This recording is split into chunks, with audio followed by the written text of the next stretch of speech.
Namaskar and welcome to Indian Diplomacy, show on Doordarshan, India's national broadcaster, about Indian foreign policy, India's international relations, how India pursues its core national interests while also looking out for the global public good. Viewers, in this episode, we are taking up the theme of 9 years of Prime Minister Narendra Modi's good governance with a special emphasis on energy security and energy diplomacy. Energy is the lifeblood of the world's most populous nation, India, which is of course also the fastest growing major economy. And to secure energy supplies, predictable, stable energy, this is a very, very fundamental task of the nation. And spearheading it is none other than my guest in the studio today. Let me introduce you to him, very esteemed guest, Hardeep Puri. Hardeep Puri is Union Minister for Petroleum and Natural Gas and concurrently Minister for Housing and Urban Affairs. He is a long-time diplomat from the Indian Foreign Service for more than 4 decades. He has served the nation with great distinction before becoming Member of Parliament and Minister, and also an author, well-known books on the United Nations and on global politics. Hardeep ji, it's a great honor to have you here, sir. Thank you very much for inviting me. Hardeep ji, 9 years, 2014 to 2023, we have seen monumental transformations under Prime Minister Modi's leadership. And you have seen this, you were earlier in Civil Aviation Ministry, now Petroleum and Natural Gas. And when you look at the energy scene in these last 9 years, there have been major global changes and developments, a lot of volatility, geopolitical fluctuations, and yet India seems to be steadily making progress in securing these supplies for our vast and growing population. And I'd like you to start with Prime Minister Modi's overall guidance and leadership and the effect it has had on our energy security, sir. And what is it that he has brought to the table? What is the mandate he has given you in particular that you're able to navigate all these problems and provide for our people? No, I'm happy to do so.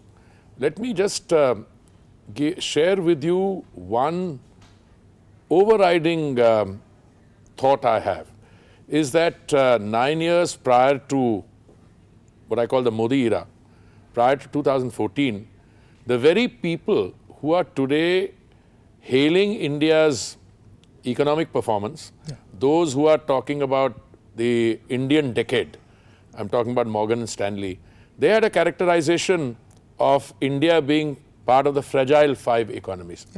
Now that fragility, I'm with other audiences, I'll say, when you are not sure about the endurability of contents, then you put a label on that, fragile, handle with care. To have come from that point of fragile 5, not only to the 5th largest economy in the world today, but within kissing distance of becoming the 4th largest and the 3rd largest in terms of current performance and in terms of what is projected. I mean, we ended the previous financial year at 7.2% rate of growth. And the World Bank, I saw today, is predicting India will grow at about 6.3 or 6.5% the next year. Now, given the overall, how did we get there? First and foremost, I think credit needs to be given at the fact that we have a very different kind of political leadership today. You have in office a person who served with great distinction as the Chief Minister of an important state, which which during that period of his 12, 13 years saw many challenges. So he came on with hands-on experience. Then when he assumed responsibility, there are many challenges which he had already conceptualized. I mean, on the urban side, previous governments thought that the urban space, the West called us reluctant urbanizers. People said it's a nuisance, the votes come from elsewhere. A mindset was still conditioned by rural development, etc. He embraced urbanization as an opportunity. In other words, within the challenge, he grasped the opportunity. That's one. But coming to petroleum and natural gas, you said something in your preambular opening remarks about energy being the lifeline of the Indian economy. It's a lifeline of the global economy. Absolutely. But if you look at what's happening in the world today, you will see, I'm simplifying it, that the world consumes about 100 million barrels of oil crude oil in a day.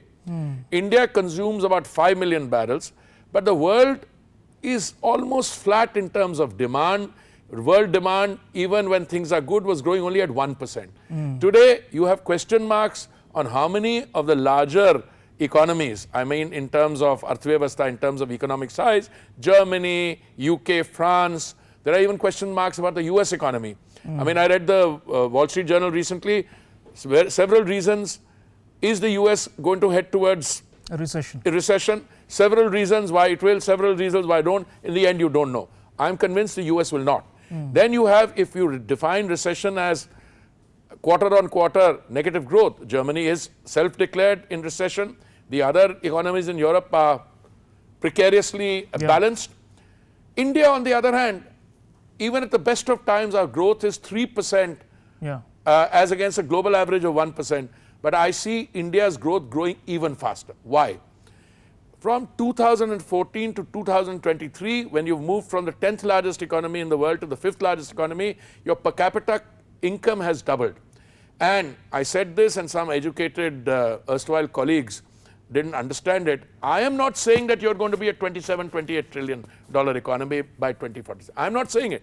I'm saying Ernst & Young is saying it. Now, what you need to do is, what is a $27, $28 trillion economy? And I'm not talking in terms of facts and figures.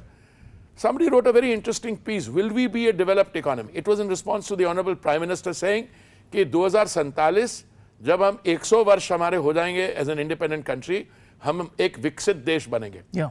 What is a viksit desh? A developed country? Is there any definition on that?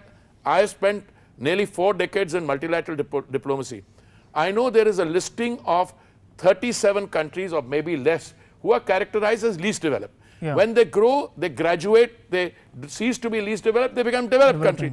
Similarly, developing countries, when they don't want to be classified as developing countries. Now here, wait a minute. Ours is a unique case. There are countries which are today $15, $16 trillion economy, but they want to call themselves a developing country. Why? Because they think that there are some benefits, some goodies out there which will, some concession. But frankly, I think if you're a $15, $16 trillion economy, your mindset should not be there at all. This is the first time I've come across a political leader who says, I'm willing to renounce my developing country thing because I think by 2040, and he's totally right. So if you look at the Ernst & Young prediction, it says by 2047, you will be a $27, $28 trillion economy. Submission I make to you is, if from moving from the 10th position to the 5th position, your per capita income has doubled and you're still slightly less than $4 trillion economy. If you go from 4 trillion to 10 trillion to 20 trillion and 27 trillion, how many times will your per capita income go up? It will go up at least 6 to 8 times. Okay? These are all projections. And these guys talk about algebra in economics. I mean, they don't have the undergraduate economics student sense. When you are a $10 trillion economy, your per capita consumption as a function of your per capita income goes up. A person who earns $10,000 per capita will not accept the kind of resources or facilities you have available in Sector X. The beauty of India is that the Prime Minister was able to revamp the health sector at the time of the pandemic, when everything else was going around wrong around us. We had a vaccine manufacturing capacity in the public sector between 2004 and 14. They dismantled it. I'm not going into the whys of it. All I'm trying to tell you is, starting from scratch, domestic vaccine manufacturing, you've distributed what? 220 crore plus. You've manufactured and distributed free. This is just one sector. And to over 100 countries. I'm coming to that. In my last association with the UN, so there are 193 countries in the world. South Sudan was 193rd state. I was looking at the figure, about 100 countries have received vaccines from India. Some are part of commercial arrangements, the least developed poorer countries as part of bilateral assistance, etc. Look at it. Now let's move from health sector to connectivity, which I think is a very major indicator of whether a country is developed or not. Again, I'm not going into the debate. Today, there are very small countries which could be called city-states, very high per capita income, but they still like to be called developing.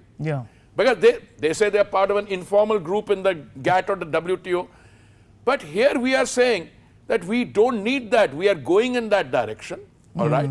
Which means you're not saying no to multilateral financial processes or assistance, but we are saying we are developing this model on our own. Let me go to connectivity. You know, our airport privatization plans, it has unfolded, especially in the latest, without any support from the government. You've got a model, all right, we did well out of the, Delhi airport privatization in 2006 or 8, Mumbai, one was GVK, the other thing I was GMR, etc. And you got about 28,000 crores out of that, admittedly done. Then we used it to privatize. If you look at our airports, they're some of the best in the world today. And if you look at air connectivity, you know, when I was civil aviation minister, which I held from I think 2019 to 21, the worst period when the pandemic was in full force, you had to fly in 1,500 tons of medical equipment, Vande Bharat flights, mission. God knows how many people we, 3 crore or so many people we repatriated, brought them back. You made 74 airports before 2014. Today you made another, in 9 years you made another 74. And I saw my colleague Mr. Scindia's statement in some interaction. He said within 5 years you'll have a total of 200. In other not 148, 200, 220 airports, heliport, etc. Look, it's a country on the move. Why does this happen? It happens because you have a hands-on Prime Minister who takes a monthly meeting called Pragati. I don't know whether you're aware of it. Yes. You're aware of it. He personally reviews that sector. I sat through a review meeting with him when he looked at what's happening in the oil and gas sector. He wants to review. Now, if you have political commitment and dedication at the apex of the system, everybody else is on call. I mean, you get some things done well, some things get delayed because ultimately you're the largest democracy. I mean, if you were not a democracy, I'm now going into another debate, people would not be able to hurl the kind of vicious stuff at you. And yet, so whether it comes to acquisition of land for projects, whether it comes to development schemes, the facts speak for themselves. And I think these 9 years have been unlike any other 10 years or anything earlier. And my concluding comment is, in the year 1700 or thereabouts, the Mughal Empire had designated some of our local states as Jagat states. What does it mean? Bankers of the world. Why? Because their resources were bigger than the economy of the United Kingdom as then. And they were constantly borrowing from these guys till we got into, colonial 190 years of colonialism, went from a contribution of 25% to the global GDP, you went down to single digit or in single 2 or 3% in 1947. You're lifting that up.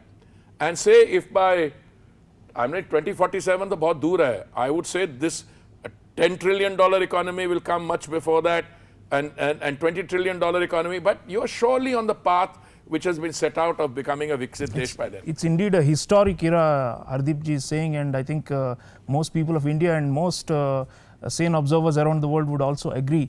Hardeep ji, yes, we are on the trajectory, upward trajectory, no doubt about it. Now coming to the energy part, you have defined energy security, and I quote, availability, supply, predictability, stability and affordability. Now, given these rising consumption levels that you just projected, what is our strategy and roadmap, and what exactly have we done in the last 9 years, and what is going to happen in the coming decade, where we are very much hopeful that Modi's leadership is going to take the country further? See, what you described, I call that a trilemma. Availability, we're a large country, you can't afford any gap or shortfall in supply, because the consequences, we are also a very voluble, raucous democracy, there'll be a lot of noise. Affordability, prices haven't gone up for 1 year. And sustainability. Now, on the availability, there are two issues. One is our domestic E&P has to go up. But here the gestation periods are very long. The decisions that we started taking, Modi ji assumed responsibility in 2014. From about 2018, steps started taking place. We are seeing the results now. Gas production has gone up by 18% last year, 18% this year. E&P, why would anybody come and invest in your exploration and production, if your psychology is कि अच्छा तुम अपना पैसा लगाओ, invest करो, when we find the oil, वो तो हमारा है. Economic nationalism. So we You are incentivized. Yeah. no. First of all, if you have a total sedimentary basin of 3.5 million square kilometers, most of it was closed. So 1 million square kilometers has been opened up to prospecting, for exploration, number one. Number two, data. Now we've got the data, put it into a data repository available to everybody. And the mindset is changed. Please come and explore. If you don't want to use your own resources, we will in fact incentivize you to do it. All that is beginning to now pay this thing. But meanwhile, none of our increased consumption or increased requirement in the midst of increasing refining capacity from 252 million metric tons per annum, I think we are already up to 310, 320 already plans, but if we want to take it up to 450 million metric tons per annum, none of this is being allowed to undermine the sustainability, the green transition. Again, give me three quick comments. Biofuels, ethanol, with the best will in the world, the government before 2014 couldn't take it up beyond 1.4% biofuel mixing. They had that blending goal since 2003 or something. I was part of it. I was ambassador to Brazil. Nothing concrete. Nothing happened because the policy mix wasn't there. Up to 2014, only 1.4. Along came Modi ji, defined 10% target by November 22. It was done 5 months in advance. Target of 20% biofuel blending by 2030, we brought it to 2025. You know how much money we saved by way of import bill on 10% blending? 40,000 or 41,000 crores. And we were able to pay our farmers 42,500 crores. I am very fond of giving two statistics lately. 1% of sustainable aviation fuel. We just had one flight coming from Pune. But if we make that the norm, you'll require 14 crore liters additional of ethanol. Now we are already going towards 20% blending. We've already in April introduced something called an E20, a 20% blended fuel. I thought it was available in 100 petrol bunks. It's available in 600. And I'm told it will be available in 1,000. So you will have 20% blending by 2025. Now, and renewables also, sir? No, I'm coming. Compressed biogas. We have a second generation plant making ethanol from agricultural waste in Panipat, if I remember correctly. And we've got two second generation, third generation plants, agricultural waste, bamboo. So this is a country on the move without the increase in consumption. Now somebody asked me the other day, how can you make ethanol more? I said, first of all, people, you know, sugar prices go up and down. Yeah. Now if the sugar mills get more feed, plus we are using diversifying the feed, you know, broken agricultural, rice husk, grain, agricultural waste, bamboo, you diversify. Your agriculture gets an opportunity arising out of that. And I think the good news is that this story is spreading now. The story is across the country, yeah. Now the more people come, one state came to me, you know, we don't have anything else. You've given us only 17 lakh liters. They said, we gave them 34 lakh liters. Now you tie up. And states that are slightly slow will give it to somebody else. You see, you can't make ethanol in Chennai and use it in Haryana. You have to, if you are making the ethanol in Haryana, you use it in Haryana or in the near vicinity. Right, I think all compressed biogas, Gobardhan scheme, they're all on the move. Sir, let me now take you to the diplomacy part. You have said that we need a more comprehensive and intensified engagement with all countries in the sector of energy, including Russia. And this has become a so-called controversy since the Russian war in Ukraine. And I'd like you to tell the audiences how we have defied calls and pressures from various sides. You've said that pressure, if your mindset is wired not to take pressure, we don't take pressure. So what is it about PM Modi and Modi Sarkar and you, the way you have been able to counterpunch? I asked Dr. Jaishankar on this show as well about this, why is it that we have stuck to our ground? You've in fact even made a moral case for buying oil from any source, because we are still dependent on imports at present. So I'd like you to tell us what gives us spines in our energy diplomacy. First of all, let me demystify this.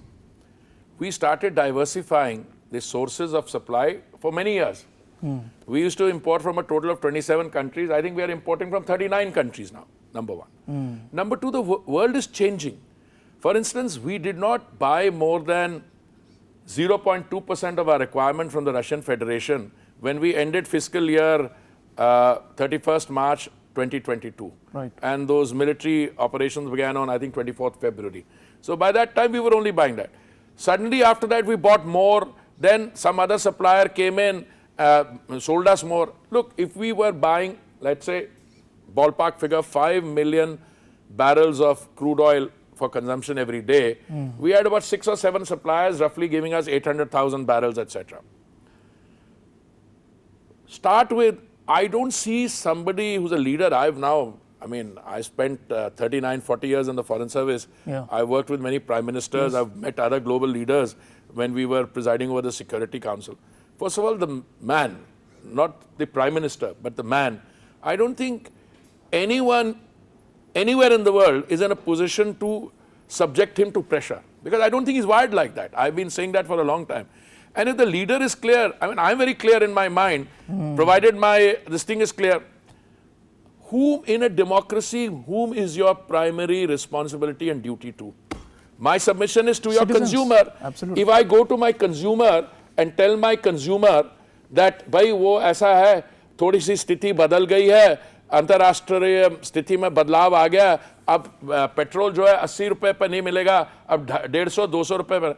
He'll look at you on the face and he'll say, you are incompetent, you don't know your job. People expect, yeah. No. So first of all, since April of next year, prices have not gone up in India. 2022, yeah. 2022 se 2023, April of last year, we are now in the middle of June, prices have not gone up. So even those people who are talking about rising prices, I submit to you, sir, they are philosophizing with a false conscience. If you look at the prices anywhere in the world, India is amongst the lowest, number one. I'm not including those who are big energy producers. Now, if you produce made oil, you can't make it cheaper because it's in your backyard. But more than that, how did we get this hold on prices? International gas prices, or what is called the Saudi CP, went up 236 or 300%. We only allowed the increase to take place up to 60-70%. Then what happened in terms of prices? OMCs are good corporate citizens, full marks to them. When they saw international prices shooting, they could have easily said, yeah, we have to make our profit. We will also increase the prices. They held back. There were under recoveries. They lost money. On gas, by the way, collectively, they claimed they lost 28,000 crores. We compensated them for 22,000 crores. It's not that we don't know that they're losing money. So they lost money and they still held back. But on top of that, the Honorable Prime Minister reduced the excise duty on 2 occasions. One in November of 2021 and in May of 2022. I think cumulatively the price of diesel, petrol and diesel came down by 6 rupees and 13 rupees collectively. And then the BJP states reduced their VAT. Now, why I'm saying they're philosophizing with a false conscience? Look at the people who didn't do it. The talk about rising prices invariably comes from those who practice freebie politics, then don't want to reduce their price or raise it. Now, I don't want to belabor a point. You know, this is a revenue raising thing with the states, but then let's all look each other in the eye and at least ensure that we are talking on the same. So you have even written a book called Delusional Politics, and you have found the malady in many countries, and we are seeing some of it in our states as well. Coming to the OPEC cartel and the group, I mean, you have been dealing extensively, negotiating with them, and while Russia's share has grown, there are still important players in the West Asia, Middle East region who continue to be major suppliers for us. And you have said that you would want them to have a sense of calm, predictability and realism in the energy market to make it more affordable for consumers. We have been pushing them for what we call responsible pricing for a long time. But OPEC seems to have its own logic, and often they resort to production cuts in order to raise the prices. And even the US has been somewhat unsuccessful in persuading them. So how successful do you think we have been in getting across our point of view to them, sir? My starting point is, I think if you have a resource, energy, it's your sovereign decision how you want to price it. Of course. That's your decision. I think it'll be wrong for me to come and say you are growing apples and sell them at this price. But I do say one thing to them, and I've repeatedly said it, and I've said it in the open. Make sure you don't have a self-fulfilling prophecy. That as it is, due to the pandemic, there was a lot of additional liquidity which went into the markets. This additional liquidity came in the form of the stimulus packages, etc. In India, we were very wise that we did it more in a more productive manner instead of injecting large amounts of cash in. So you already had inflationary pressures. You already have such inflation that if you have high oil prices in addition to that, it will move from inflation to the big R. So all that I've been telling people, including to the OPEC plus major players, and saying, please, they said, how do you think and when would it happen? One was very interesting conversation. I said, if high oil prices, there's been a changing narrative. When I was in ADIPEC, I think in Abu Dhabi, in Abu UAE. Dhabi, it was in 21 October. I had just become minister in July. Then they said, by this first quarter of next year, or the last quarter of this financial year, first quarter of next year, oil prices will come down. They didn't. Then came February 2022, then they said another. But the more interesting thing is, they've been cutting production, 1.6 million barrels in the last decision, 1 million. And the markets are not responding. They continue to the price. There has to be a reason for that. It's below $80, yeah. No, today 72. Indian basket is 72. No, there has to be a reason. I don't speculate. I think two things have happened. One is that the expected revival in demand in some large economies is not taking place. Correct. That is one. But there's another reason. There's a lot of more oil coming in from the United States, from countries like Brazil, countries like Guyana. I don't know how much it is. But it's an interesting situation. Normally, somebody says it's a 1 million barrels a day production cut is going to take place. The news should send the prices soaring up. Yeah, it doesn't happen. Yeah. So it means that some things that we say and do. Look, I am not quarreling. If you are a producing country and you have your own economic requirements, you may want the price to be not at 70 but at 80. That's your concern. But on the other hand, if I am a consuming country, I detach myself from both my role as being associated with a consuming country and somebody else's role who is associated with the producing country. I am not willing to believe that it is in one's interest to reduce production and raise prices, and it's in the other's interest too. It's not even my interest for oil prices to go down too low, because then investments don't make any sense on that. Absolutely. Because I am both a consuming, importing country, I'm also a producing country. If the price falls, like when the economic lockdown took place, it came down to $19.56 a barrel. Nobody will invest in that. It's disastrous for investment. So on India being a producing country, this is of course on the anvil and it's the big future hope. You have said that we are expecting in 2023 alone investments worth $58 billion in energy exploration and production in our country. Now, you have been meeting with leaders of big Western majors, oil giants, Chevron, ExxonMobil, Total. What is the signal? What are you getting from them, sir? What do they want from India, and why are they so gung ho about India now, about investing in India now? I would be very careful in using words. I wouldn't say they're gung ho. I think that we have got over a past situation where impediments were put in place consciously or unconsciously by the previous dispensations, which were in the decision-making realm, of discouraging people. People came and then they went away.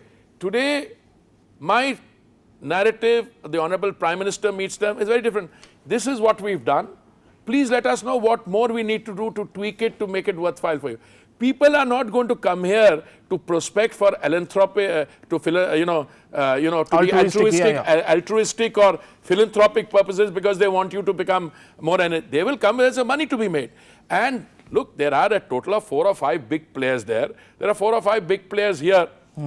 They have to learn to interact. I'm very happy that all the companies you named and some others, they are in active negotiations. Some have operative MOUs, some are coming in, and there's a by and large distribution of areas where they're going. Some of them are looking at the Andaman area, some of them are looking elsewhere.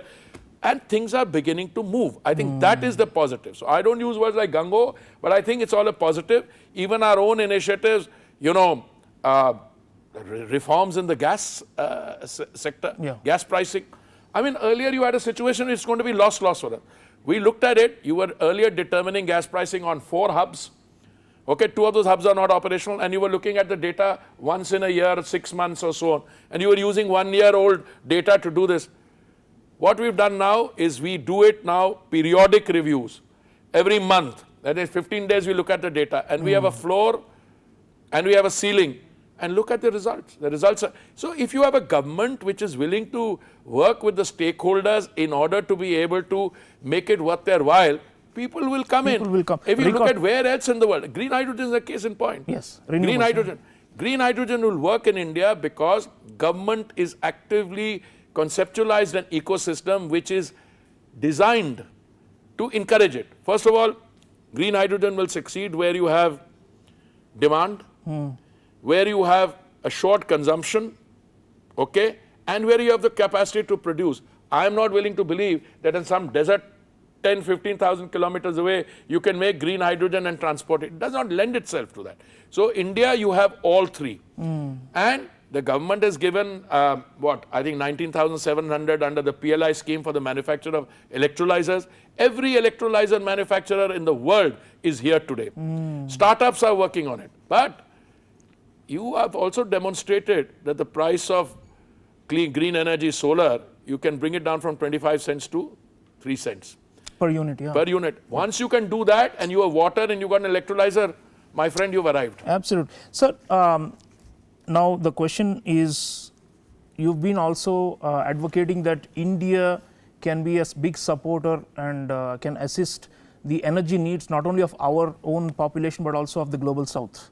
And you have said multiple times that we would like to share our innovations and all these things in the energy sector which are low cost and which can really benefit and bring about large scale transformation in fellow developing countries. So on this front, sir, I would like to mention a couple of things for our viewers. One is the India-Bangladesh Friendship Pipeline that has been inaugurated. There is also India-Nepal Petroleum Pipeline, and hopefully many others that we are going to lay across our region for energy connectivity and trans-border trade and all these things. Now this is where, as India's own production and refinery capacity and all these grow, I suppose we'll be able to do a lot more in terms of South-South cooperation. And on that front, India can also be a leader, sir. And what are your thoughts on? You've also mentioned that even at the G20 we can create large-scale, energy groupings centered around the interests of the global south, the voice of the global south. You have addressed them, energy ministers. So what is the signal you're getting from poorer countries and how are they looking up to India? Because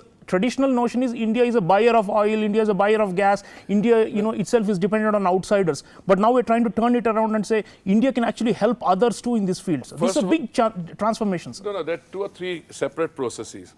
When you talk of the global south, you have a much broader canvas in mind. When you talk about the Indo-Nepal pipeline, which when the Prime Minister of Nepal was here, we signed that. I exchanged an agreement with my counterpart from Nepal. Or you talk about Bangladesh. I mean, this is where energy will come in from a pipeline from us going into Nepal. There's already one pipeline. We are sending up 2 stations also. That's a very different kind of thing. Then you mentioned Bangladesh. But then, even where you don't have pipelines like Sri Lanka, I think we've given something like $4 billion of credit in some form. I don't remember the exact figure. Right. After the financial crash. But today, India is not just oil and gas. I mean, there's something called Ujjwala. You've given 9 crore 60 lakhs Ujjwala connections. I mean, at a time when, I was just now with the executive director of the International Energy Agency, Fatih Birol, and he was saying that in his speech. What India has gone and done inside, in the cooking space, where the most pollution takes place, where our mothers and sisters are in the kitchen, that's one. But you've done the solar. That's also, but I mean, even Ujjwala. I mean, gas. I mean, we got 14,000 kilometers of pipeline in 2014. We are taking it up to 33,000. I mean, your gas LPG connections were 14 lakhs crores, and they are now 32.8 lakh crores. So India's story is on a much broader canvas than, buying the oil. fossil fuels, No, first of all, our own oil. Look at your refining capacity. Refining capacity is 252 million metric tons. You're taking it up to 450. Somebody asked me this question the other day, but when you go away from fossil, no, your refineries will be making green hydrogen. But I think the real story is still to come. It is the green hydrogen fuel cell. Because as I said, if you bring down the cost of per unit of green solar energy and you've got electrolyzer manufacturing here, you can deal with scale. So last question, you've already spoken about the transition to green. You've said that there are two worlds. There's the present world, the one which is still primarily dependent on fossil fuels, and then the world that is coming. And the bridge between this is the transition in the global scenario. India is rising at a time when this transition is happening.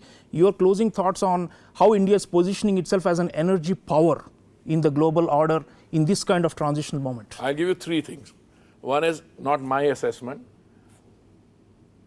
BP Outlook, International Energy Agency, they're all saying between 2020 and 2040, whatever increase in demand is going to come globally, 25% is going to come from India. So my friend, all I'm telling you is if 25% of the additional demand is going to come, you're already part of the discussion. A big player, Yeah, so if 25% of the additional demand is also going to come from India, you're there. Secondly, I think you have demonstrated your commitment to those Paris goals, etc., etc. And everybody is today, what is the nature of the discussion? Yes, you got a net zero till 2070, but your major companies today, two of them sitting there, OMCs, GAIL and Oil India, they have 2040 commitment, and IOCL has a 2046 commitment. Now everybody says you should do it quicker, but there are guys who've taken 2050 commitment when they should be able to do it by 2025. So we are saying you also go forward, and then we will also come out. But that's, I'm not scoring points. I am saying India will ensure availability, affordability and sustainability, because the world ultimately has to transition to green energy. I think that's an imperative, but it cannot transition through what I call abrupt decisions. Fossil fuels close one day. No, you have to accelerate. And I think the chairman, the executive director of the IEA made a very nice statement.